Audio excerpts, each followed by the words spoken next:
Questions left unanswered. That's what several people living and working in Indy's Broad Ripple community told WRTV this evening after a deputy-involved shooting over the weekend left a 30-year-old man hospitalized. Those Marion County deputies were trying to serve warrants at the time of the shooting. We are going in depth with team coverage of the case, breaking down exactly what we know and finding out the answers to some of your top questions. We begin with WRTV reporter Nikki DeMentri with the latest on the investigation from police and shares how the community is feeling some 48 hours later.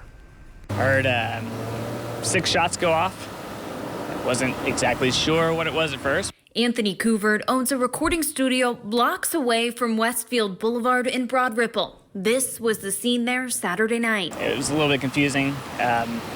People were kind of just walking by and not reacting the way that you would expect. Investigators say around dinner time, Marion County Sheriff deputies came to serve several out-of-state warrants. This after a Tennessee Sheriff's Department contacted the Marion County Sheriff's Office about 30-year-old William Mannery, saying he was possibly armed and dangerous. It took a little bit of time to kind of get a bearing on what was going on. According to police, Mannery was found asleep in the driver's side of this white Jeep Cherokee. When deputies approached and told him to get out of the car, police said he instead turned the car on and hit at least 2 deputy vehicles. That's when IMPD says deputies fired as they ran towards Mannery's car. Police say no gun was recovered.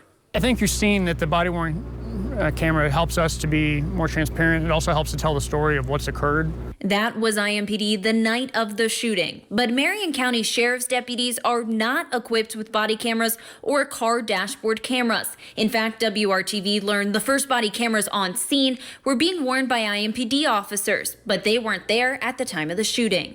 It just leads to more questions about how police are interacting with citizens. Russ Ford works in Broad Ripple. He says he's spoken with friends about the incident.